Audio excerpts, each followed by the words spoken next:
Now, before we begin, a quick note, the information shared today is for educational purposes only and is not medical advice. Please consult a licensed medical professional for any health concerns.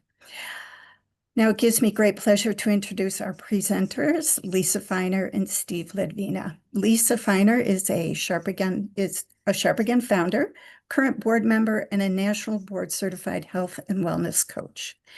Steve is a national board certified health and wellness coach. He's the founder of Elevate Me Coaching and our Sharp Again board chair. Both Lisa and Steve are the co-authors of our new book, which you will hear more about today. Welcome and thank you for joining us. Thank you so much, Joan. So we're here today to talk to you about, are you going to get Alzheimer's and what can you do to prevent it? So a little bit about, Joan told you a little bit about our mission, but it really does kind of tie into what we're talking about today and also to the book that we'll be telling you about. So Sharp Again educates the public and the medical community about causes of memory loss and empowers everyone to optimize their brain health and overall well-being. And how do we do this? We do this by supporting people to make their lifestyle changes that improve cognition as well as their overall health and well-being. And we also partner with like-minded professionals and organizations. I think what's really separates Sharp Again from so many other organizations in the Alzheimer's and dementia space is that we are a grassroots organization, meaning that we're here for everyone in all communities. We work closely with our medical advisory board, and they gave great input to the chapters in the book, and we have an ongoing dialogue with them as new research becomes available. And as I mentioned, we use health coaching to create positive change, and that's what our small groups are all about that Joan had mentioned. And finally, we do not give medical advice. Steve and I, as we mentioned, are health coaches, but we are not doctors. Happy to take questions that we can take back to our doctors and get answers for you. So, don't be shy in asking whatever you might have. Excellent. Thank you, Lisa. So as we kind of jump into the informational portion of the talk today, I always like to encourage everybody to just, if you have that piece of paper nearby or something, take notes as we're going through and just write down things that jump out at you.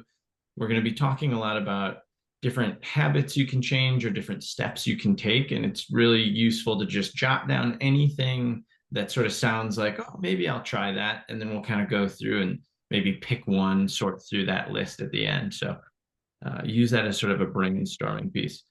And then right at the beginning, we like to sort of set the stage with a couple of mindsets. So what is the health span versus lifespan? So in health span versus lifespan, what we want to shift from just thinking, oh, I want to live longer, to I really want to focus on living sharper longer or being healthier longer. We want to have the quality of life for as long as possible. We don't want to just live longer but be sick. And so what does that mean? It means focusing on building the habits that will allow you to live the life you envision. Our work in the book focuses on building habits, taking steps, identifying risk factors that help you maintain the function and quality of life through modifiable factors. And then how do we get there? We really want to switch to a prevention mindset. So we're lucky to be around in this moment, that this science means that today there is hope.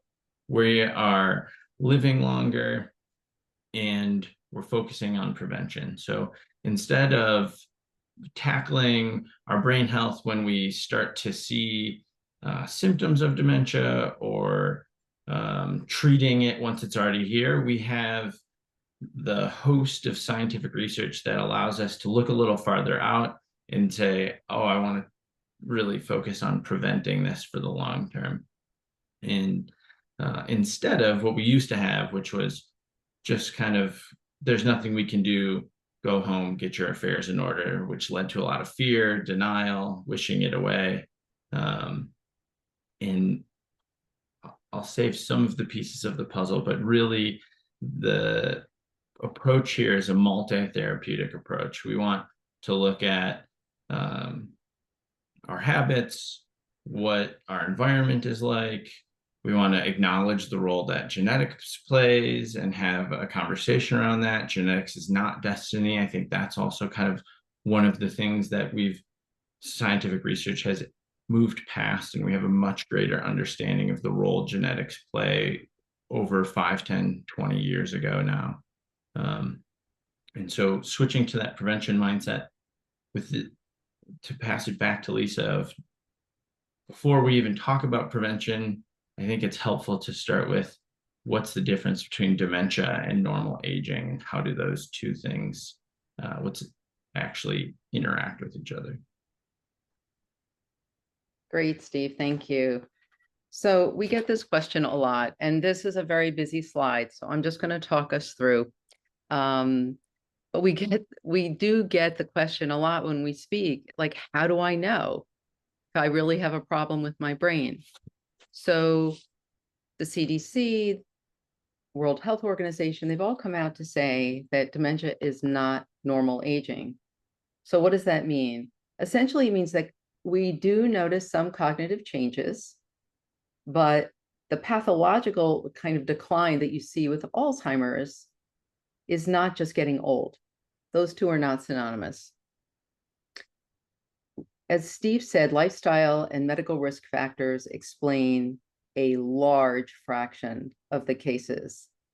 And the good news is that we can act on them. So we're looking here, the inverted triangle is a decline continuum, which we will briefly discuss.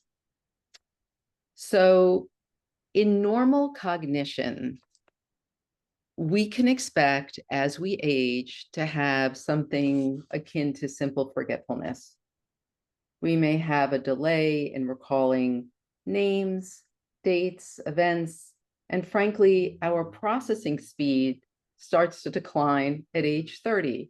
So by the time you're, 55, 60, it may take you longer to kind of come up with that person you went to school with, or, an event that happened last week, or even the movie you saw a few days ago. But you also, though, may have trouble finding words in conversation. We call it the tip of the tongue, kind of whatever. It's something that happens to us where we can't quite think of that one word that we want, but often it will come back to us later. So there is this lag, there is this delay. And that really is consistent and carries through with things like problem solving or, working with information. It can take us a little bit longer. And then finally, I have seen this having more challenges with multitasking. It just is more difficult. And frankly, one of the things that I always found so helpful really to think about is that we aren't actually doing several things at one time when we multitask. We're just moving our brain from one set of tasks to another. And we're not really focusing on any one of them in any great detail. So I've actually elected not to do too much multitasking in my life these days. So subjective cognitive impairment is the next step. And that's really when you notice that your memory is not as good, but most other people haven't noticed. And if you go to a neurologist and they give you a test, oftentimes they'll tell you there's nothing wrong because the tests are not sensitive enough to really pick up that stage, that early stage. So it's that time that Steve and I would say to you, that's the time to get help. right? The best time to intervene is when there has been some change, but it's the best time to try to restore your memory to full functioning. There are new blood biomarkers that are helping us change the conversation around early detection. So a lot of these biomarkers, they're saying you could take this test and within 8 to 10 years, we'll know if you have the biomarkers for Alzheimer's. In any case, these tests are getting more sensitive and they're getting more reliable. And so we will know at a much earlier stage whether it's time to really start working on some of the factors that we're going to talk about today. So then we get into mild cognitive impairment, and let's talk about what's not normal aging. If you're regularly forgetting appointments and conversations, that's unusual. The kind of cognitive changes that I'm talking about now are going to be of concern to the person who's experiencing them and also to their family members. You might start misplacing items and just not know where they are. Now, this happens to me and has happened to me for decades. So no one thing in and of itself will tell you that you're at this stage, but it's really a pattern. You might have trouble focusing. You might forget the names of family and friends, people who you feel that you should know very well. You might struggle to complete tasks that you used to do easily or well. So if you really never were great at remembering names and you're still not, that's probably not too much of a concern. But if you were like a whiz with numbers and you had no problem balancing your checkbook, let's say, and you suddenly do, that's more of a concern. It's that change. So memory problems that interfere with your daily life are what start to happen as mild cognitive impairment progresses. And then you will start to need more and more help. And, you really know that there's an issue when you it's not where you have put your glasses, but then you really aren't sure what the glasses are used for. So without any intervention, these memory issues typically progress into dementia. So that's why we're here. We're here to stop that cycle and to encourage everyone to get help sooner. Okay, so the next slide. Well said. Okay. So this is kind of where I like to give everybody a chance to take a breath, especially just knowing the next 4 slides, the next 4 segments of this are pretty heavy duty.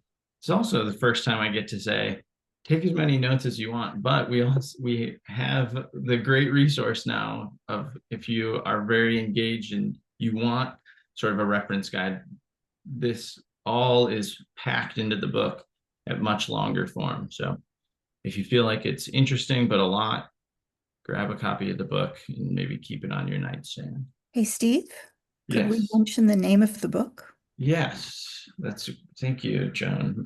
Minding Your Memory is the name of the book. We will put a link into the chat and we'll talk about it a little bit more at the end, but just wanted to cue that up for everybody in case I know often people want copies of the slides or are furiously taking notes. So what are the risk factors of developing dementia?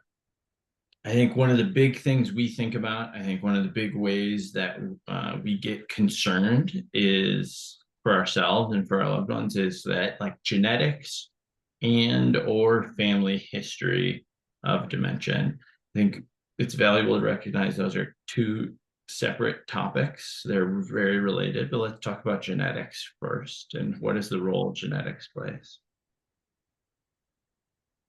Genetics, you can think of as kind of creating the a lower or higher risk for developing dementia, but besides a very rare mutation that you would know if you had it in your family, it's really just increasing or decreasing risk. It's not fate. It doesn't dictate things. Even maybe you've heard of the ApoE4 gene. 10 years ago, it was often called the Alzheimer's gene because we didn't totally understand it yet. And it was the big one that showed an increased risk. But really all of our genes are just creating a higher or lower risk. Let's talk about that ApoE4 for a second, because it's probably one you've heard about. Everybody has a copy or two copies of the ApoE gene. You can have the one with higher risk for Alzheimer's is the 4 variant. So if you have one copy of the 4 variant, you have a slightly higher risk for it. If you have 2 copies, you have a pretty substantially increased risk. That's a rare variant. Even only 2 to 3% of people have those 2 copies. And for a long time, and everybody has a different feeling about whether or not they want to know their genetic risk factors. For some people, it's motivating, and if you learn it early enough, you can kind of take extra steps. More and more research comes out where if you have ApoE4, it's helpful to know because you can just do things differently. There's stories out there of people who have 2 copies and have been in that mild cognitive impairment stage and have made all the lifestyle changes and really pulled their cognition back and maintained cognition for a very long time. So it's helpful. I got tested for it. I have 1 copy, so I have a slightly elevated risk factor for dementia. Or for Alzheimer's. I did that just to transition into the family history because I had a substantial family history of dementia, which is just as, if not more valuable of a factor to be looking at. Because if you look at family history, it combines the interaction between genetics and all of the other risk factors we're talking about today. So your genetics interacting with environmental factors, lifestyle factors, your age, all of those things can be seen a little bit more clearly in your family history. So if somebody in your family had dementia, that's worth looking at and kind of saying, okay, great. My mom, my uncle had dementia. I probably want to pay attention to this a little bit more. It's also worth noting that only 15% of all Alzheimer's disease cases come from people with 2 copies of ApoE4. So even the thing that we're worried about is a relatively small portion of the total number of people who have Alzheimer's. Next is age. So maybe that feels kind of like an obvious thing when we're talking about dementia, that the older we get, the higher risk we are for dementia, because that's sort of what we see out in the world. But interventions still pay off. We can see benefits of improving your lifestyle factors, improving your risk factors at any age. So don't take age as just kind of a guaranteed factor. Lisa was talking about testing earlier. There's really exciting new tests for the different biomarkers of Alzheimer's disease. You maybe have heard of tau. That's kind of one of the 2 hallmark molecules of Alzheimer's, and we've started to be able to test that in blood along with a few others. But testing can also mean for the other correlated factors, doing all the good things for heart disease and cardiovascular disease that we know about, checking your blood pressure, checking your diabetes risk, testing for glaucoma, testing your hearing. So there's the really exciting, maybe tests that say what's your risk over the next 8, 10, 15 years that are being developed and being used in the world. But there's also just sort of more everyday monitoring all these risk factors throughout your life. The earlier, the better, because the things we're now able to test for in the blood, we've seen those show up in our brains up to 30 years in advance of symptoms. So this is a long-term process that develops into dementia. And so we want to take a long-term approach to preventing it. Lifestyle factors we will talk a bunch about right after this. Exactly what that means, but think things like nutrition, physical activity, social connections, sleep, mental stimulation, all have big parts to play in our brain health, in maintaining our cognition.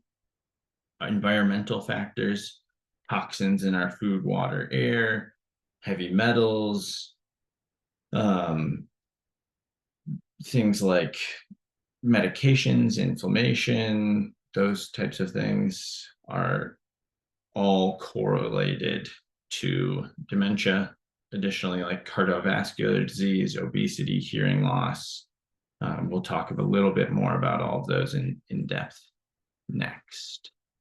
And so I promised we'd talk about lifestyle factors and exactly what we mean by that. So just starting right here at the top, we have sleep.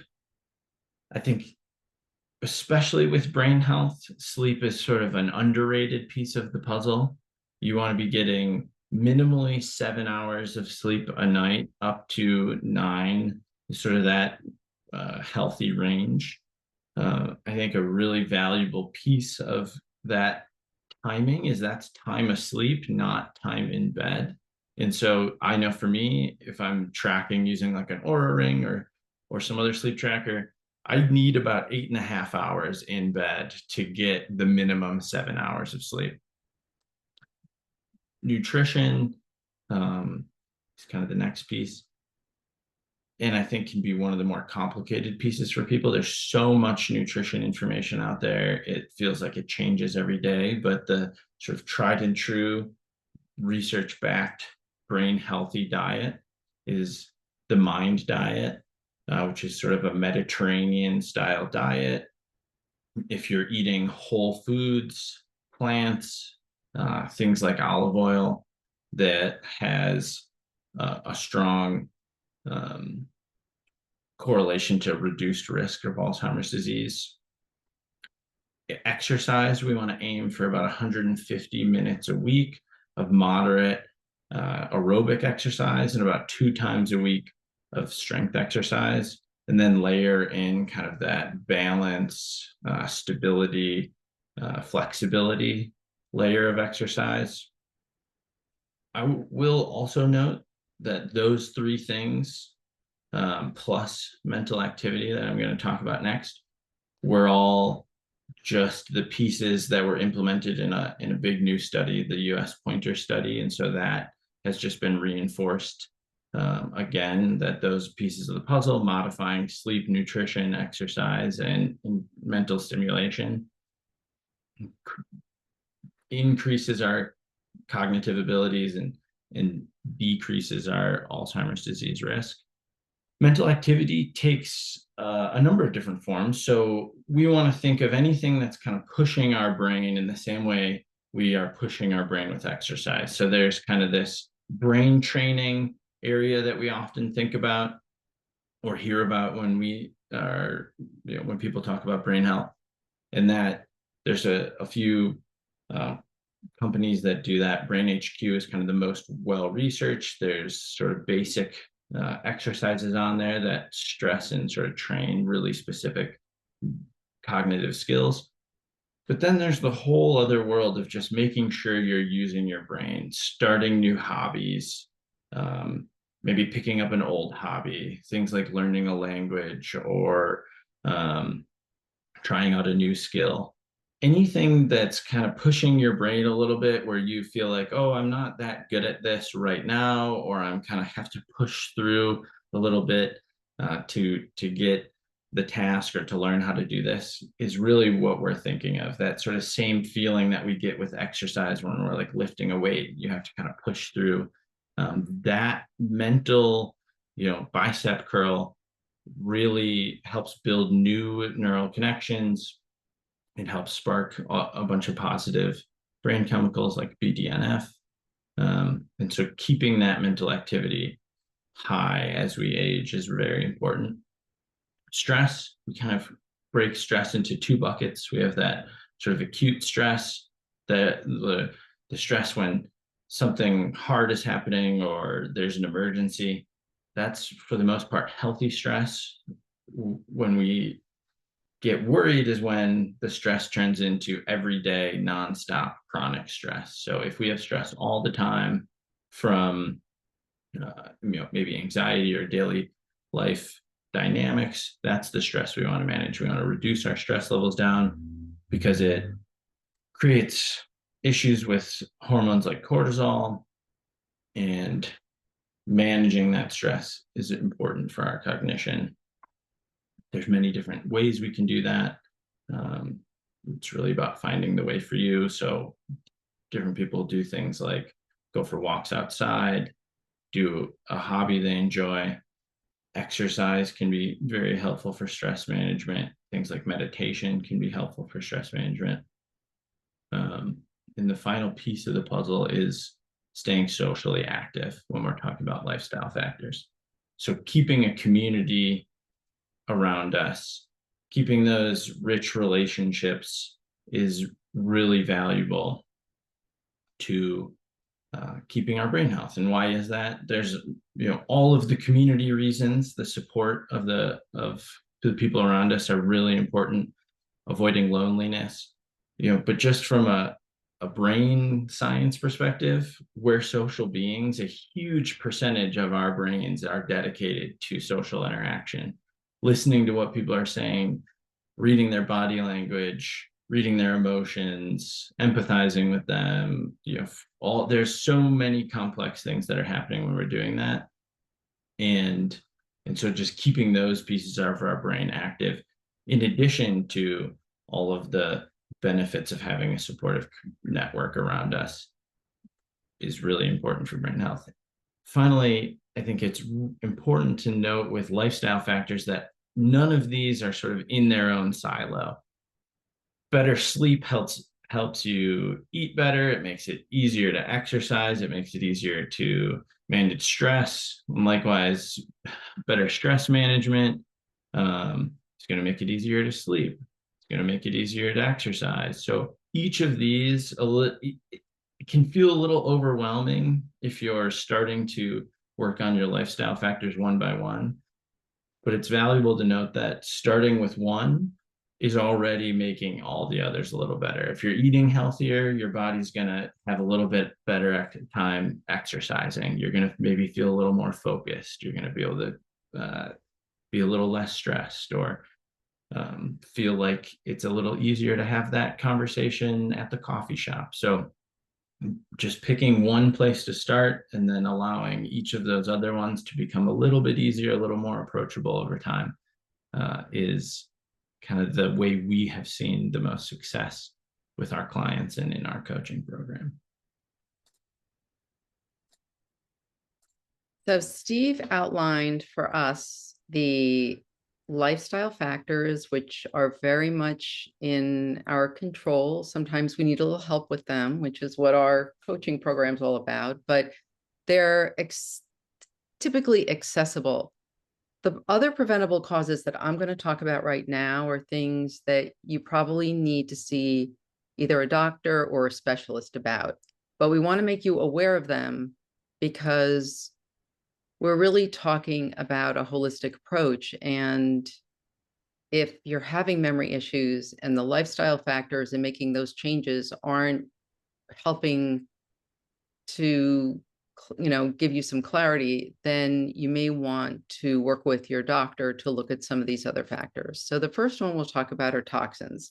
And we're thinking about, pesticides and chemicals and smoke, like we heard about when there are fires, there are toxic chemicals in that ash and in the air.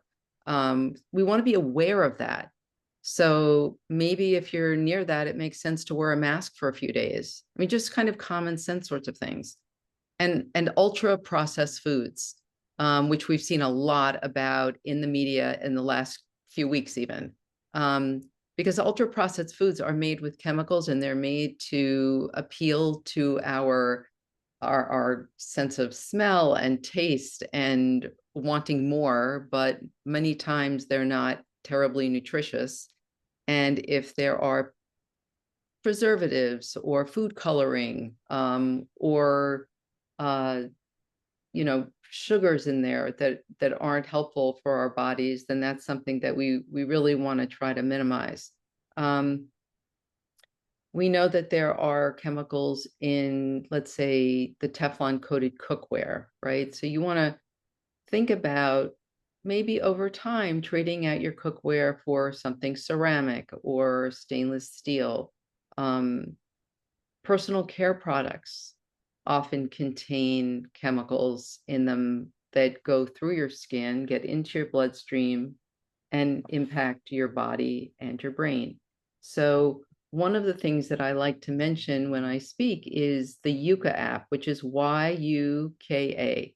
And there are other ones as well. I know that EWG.org, or the Environmental Working Group, also has something on their website where you can go and search products that you use on, personal care products that are healthy, that don't contain harmful chemicals.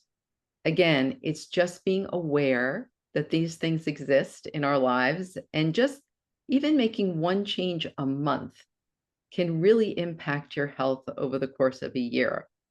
Steve and I were just talking earlier about water filters, and we both have them. There are now some less expensive reverse osmosis, even countertop systems that we can purchase. We have the Amazon Prime Day coming up, and several of them are on sale. I was looking at them myself. So testing may be required to find out if toxins are an issue, but the testing is available. And so, again, something to be aware of. Second, let's talk about trauma. So we're talking about both physical and emotional trauma. Obviously, things like head injuries, you want to make sure that you're protecting your brain as much as possible. If you ride a bike, you'll wear a helmet. You don't expose yourself to, you have to be careful with falls as we get older.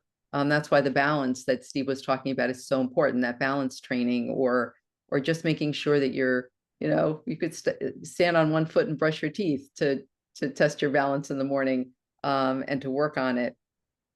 But, trauma can really start very early in life. And children who go through these ACEs, which are, I'm blanking on the acronym, activity, what is it? Adverse childhood event. Right, adverse childhood, thank you, adverse childhood experiences. So we know that is correlated to memory issues in midlife and dementia later on. So if you've experienced trauma, we know that PTSD, which can occur whether you've been in a war or in an abusive situation, it's so important to get that treated with a professional so that can be processed, because if you don't address it, that's when over time it can take its toll on your brain. Next, hormonal imbalances. So we're talking about thyroid disorders, the menopausal and androgen changes that we go through as we age, and other endocrine issues, all can impact cognition and mood. So we encourage people to get the appropriate lab work, which your doctor will typically do at your annual physical, and if necessary, get treatment for that. Steve mentioned earlier heavy metals. They're found naturally in our environment, but unfortunately, they're also found in other things that we're exposed to, everything from food to, like I was saying earlier, air pollution. Thank goodness we've taken the lead out of gasoline and paint, but unfortunately now it's showing up. Some of these heavy metals are showing up in things even like dark chocolate. So some are healthier than others. But again, we're just trying to make you aware. Another piece that we as health coaches focus on is nutrition. And so the steak fish, especially large fish that stay in the ocean a long time, can tend to have mercury, like swordfish or tuna or shark, the king mackerel, large fish. You want to minimize that in your diet as much as possible. Next, heavy medication, effects of medication. So many people as they age, I mean, I know having been around elders in a nursing home for a very long time, sometimes they're on 8, 10, 12 medications. And doctors might start a medication, but then not monitor when you might be taken off of it. That's each of our responsibility, really, to keep an eye on only being on medications that are absolutely necessary, to question your doctor about them. You could even see a pharmacist if you have questions, because they'll often meet with you. But especially the cholinergic or sedative types of medications, sleeping pills, you don't want to be on those for a long time. They can cloud your thinking, and they're really not recommended for long-term use. So again, talk to your doctors if you have any questions about the medications you're taking. And then finally, inflammation. So inflammation is really present in almost everything that's on this page right now. But I think when we think about it, we think about potentially having pain somewhere. And when you have inflammation in your body, you have inflammation in your brain typically, because the kind of cells that are produced in reaction to inflammation flow freely throughout the body.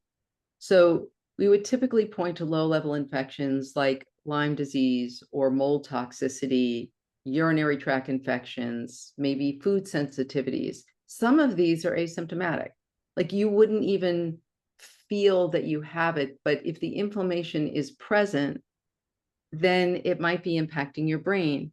Doctors typically, again, at your annual physical, are looking at C-reactive protein and some other inflammation markers. And if they come back high, they typically will want you to take steps to address it, or they'll do further testing.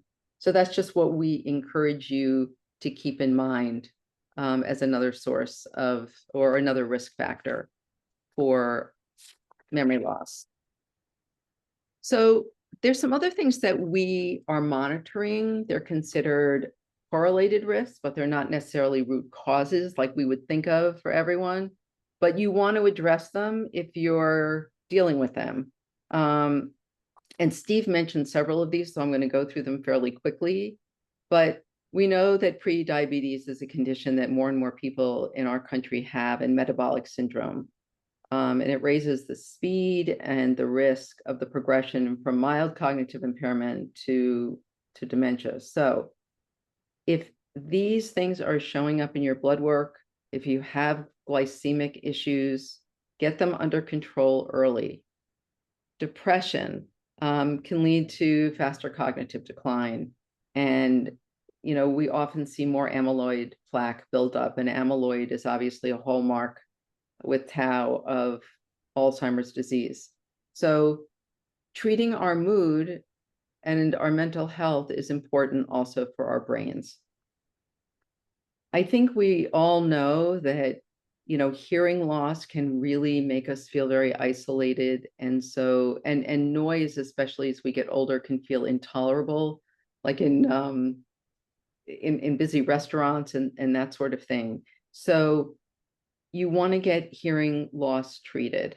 I know there are a lot of older people who, or maybe not so old now, who have hearing loss earlier, who are resistant to getting help for it, but it makes such a huge difference as you continue to age. So we really encourage people to have hearing aids if they need them. So glaucoma, interesting that this is now kind of coming into people's, the research has really brought this into our attention. So vision loss obviously will limit our engagement and our mobility and our safety. So we want to keep our eyes functioning well. And after there was a study done after adjusting for diabetes and high blood pressure and cholesterol levels and stroke, that people with normal tension glaucoma were 52% more likely to develop Alzheimer's disease than those without glaucoma. So we're seeing how all our senses, right? Hearing, we're going to talk about taste in a minute, vision, all of these things tend to kind of ease us a little bit closer into having brain issues, cognitive issues. So they're all important to get addressed. Loss of taste. So this may not be something that actually we can quote unquote treat, but it's something to be aware of. I know many older people start to season their food with like hot sauce and things like that to kind of perk up their taste buds. That's a nice way to respond to kind of a dampening of your taste buds. But it might lessen our enjoyment. And so keeping in mind that there are ways to spice things up. And then finally, general anesthesia. So this came on our radar system many, many years ago, really through an audience member at one of our talks. And it's been consistently confirmed. And I actually have my own experience with my father. So anesthesia it's a chemical. There are toxins in your body. As we get older, our bodies are less able to, metabolize these chemicals. And so you want to talk to your anesthesiologist if you need to get surgery to really have the minimal amount that will do the job. And you also want to try to limit the number of operations you might have in a year. Because multiple operations where they're putting you fully under, people have a harder time recovering their cognition.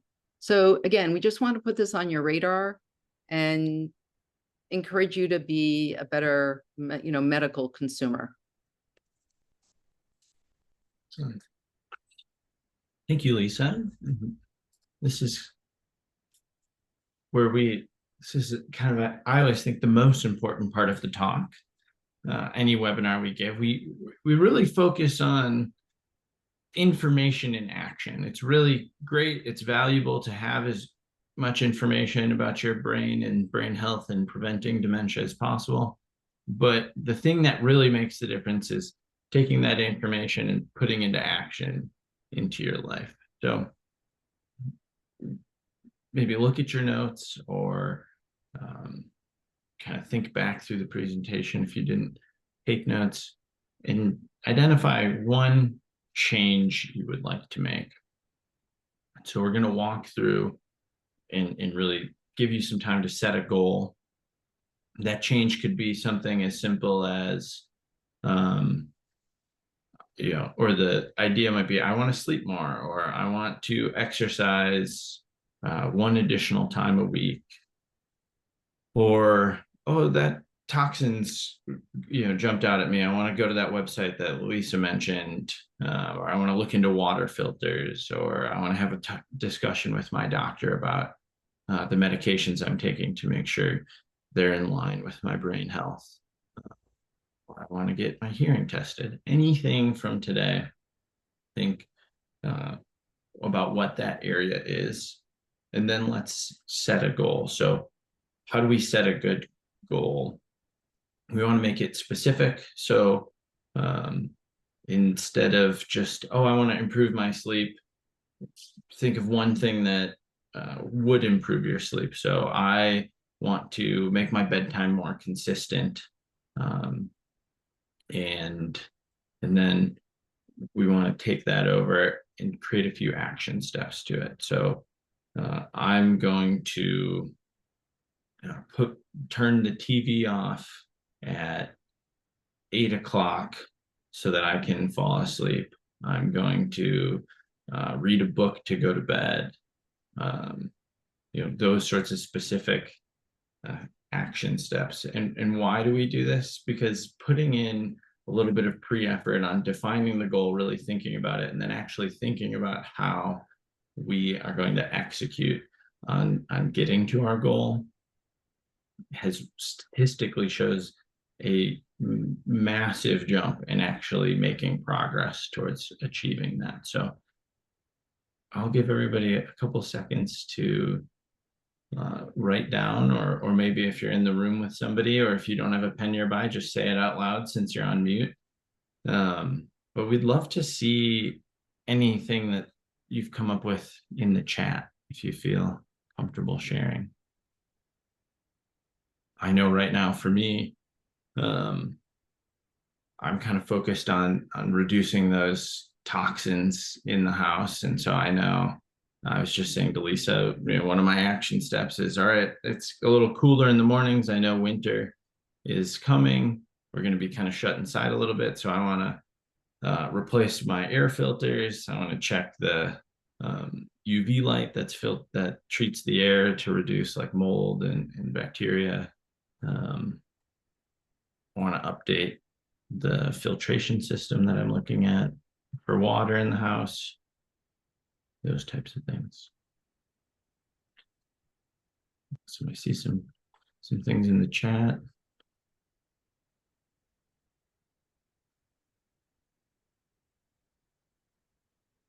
Looks like it's questions, which is next.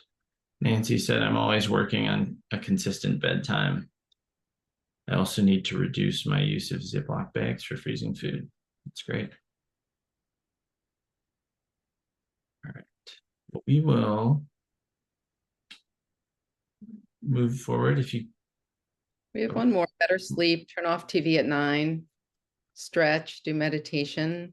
Those are great ideas. Excellent. Yeah. And I had a long talk. I did a presentation last night and talked to a lot of people about cell phones, smart TVs, all of these electronic devices that can interfere with our sleep if we're on them within a couple hours of going to bed. So that also might impact your sleep. Certainly. Great. So hot off the presses, we have Minding Your Memory, what you can do now to prevent dementia and stay sharp for life. So the nice thing about the book is that in one place now, you have much of the information that we even talked about today. It's a great reference tool. It's got expert info from medical professionals, practical strategies for reducing your risk of memory loss, emerging research and trends, such as the testing that Steve mentioned earlier on managing memory issues. And there's the QR code, or you can go to our website, sharpagain.org, if you're interested in ordering it. You can also just search Minding Your Memory on Amazon. It's available there for purchase. Bookshop. Yeah. And I will include the link to the website with in our follow-up email that'll go out tomorrow. Thanks, Joan. Excellent. So next steps. These are just some things that you can do as resources for yourself. We have an email list. We do send out research and information on and our programs. So you can go online. I mean, our website at sharpagain.org is very robust. It's got lots of information. Always feel free to reach out to us. info@sharpagain.org. We will get back to you, I promise. You can order the book, and if you're so inclined, I mean, we really only are able to do this work with the generosity of the donations that come in. So we always encourage people, if they're so inclined, to make a donation to Sharp Again, and we are very grateful for that. So now we're going to turn it over to Q&A. Yes. Q&A, and just a reminder about those 2 webinars that are coming up. If Joan will also include those. And if you feel inspired to take action by today, I think buying the book is a wonderful next step, and also maybe joining a coaching program so you have the support of peers. We have one coming up in January is a great next step. All right. So I can think we go back through some of the questions in the chat? yeah. So Joanne had asked about Yes. repeating what you had said about time in bed. Yes. So we were squeezing so much information in. Normally I can give a 20-minute talk on sleep, but so there's so many aspects to sleep, but the one that I think sails under the radar most often is that 7 to 9 hours that we're talking about is time that we spend asleep.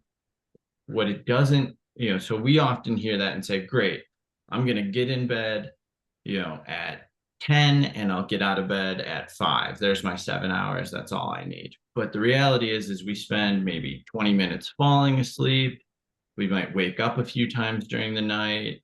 When we're waking up, we might be sort of kind of sleeping or still just laying in bed. Maybe we're laying in bed and we pick up our phone, which we all know is probably not the healthiest way to start the day. But all of those little chunks of time add up to time that we're not asleep, but we are in bed.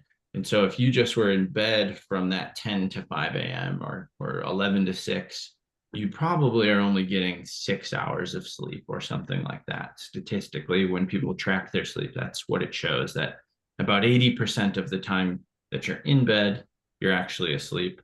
So like when I've used a sleep tracker, I know that to get my 7 hours of sleep, sort of the minimum amount of sleep that we want to get, I need to sort of budget 8.5 hours of time in bed to account for those times that I may be waking up in the middle of the night or the time I'm falling asleep or waking up. So Lori asked, will this help people with frontotemporal dementia? So we talk a lot about Alzheimer's disease primarily. Why do we do that? It's because it's the biggest dementia and is also the most researched dementia. So many, if not most of the things we talked about today are rooted in research of general cognitive decline. So many of the things will help somebody with frontotemporal dementia, but not all of them. Lisa, I don't know if you want to have anything to elaborate on that. I agree with you. I think it's hard to know because the research hasn't focused so much on people with frontotemporal dementia. So we don't really know, but we know that these dementias don't just happen. It's, like we used to think 15 years ago that some people got Alzheimer's and some people didn't. Now we really understand so many of the risk factors and the underlying causes that, so we know that toxins are primarily responsible, let's say, for Parkinson's disease. They've kind of isolated that more. So I would think that with frontotemporal, we are also going eventually to zero in on what is the, maybe 1 or 2 underlying causes of that particular kind of dementia, but we just don't have that information yet. There was one question at the beginning. Joanne asked, the blood biomarker test that you referred to, is that the APOE4 test for Alzheimer's, or are there also blood tests for cognitive decline?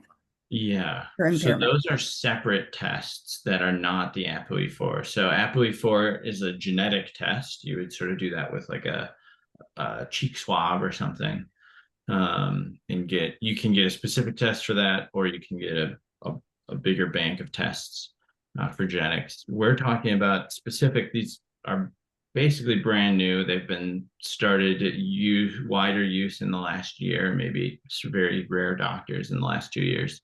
And they're for the main one is tau, but there's some other markers that go into your blood.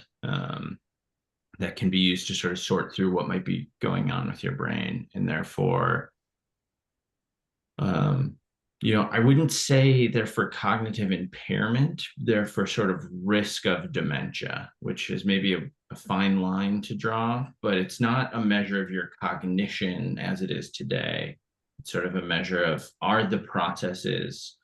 sort of the pre-dementia processes happening in your brain, and can we see evidence of that in your blood? Is really what those tests are getting at. Right. They're not diagnostic. They're predictive. Right. The way I think about it.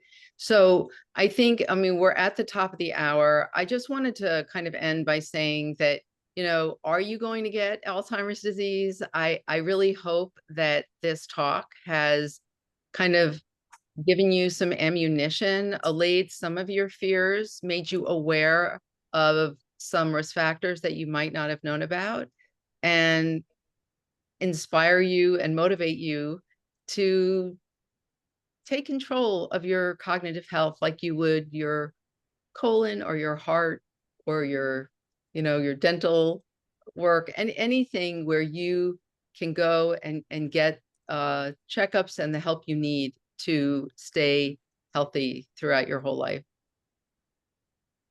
Well said. Thank you, everyone, for joining us today. It's really a pleasure to have so many people here, and Well, I thank hope we you, get to Steve see and you. Lisa, for the great presentation. Of course, Jen.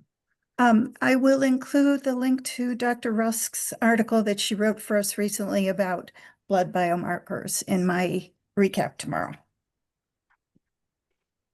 along with some other things that came up as well. Perfect. Thank you so much, Joan, and thanks, everybody. Have a great rest of your day. Thank you all.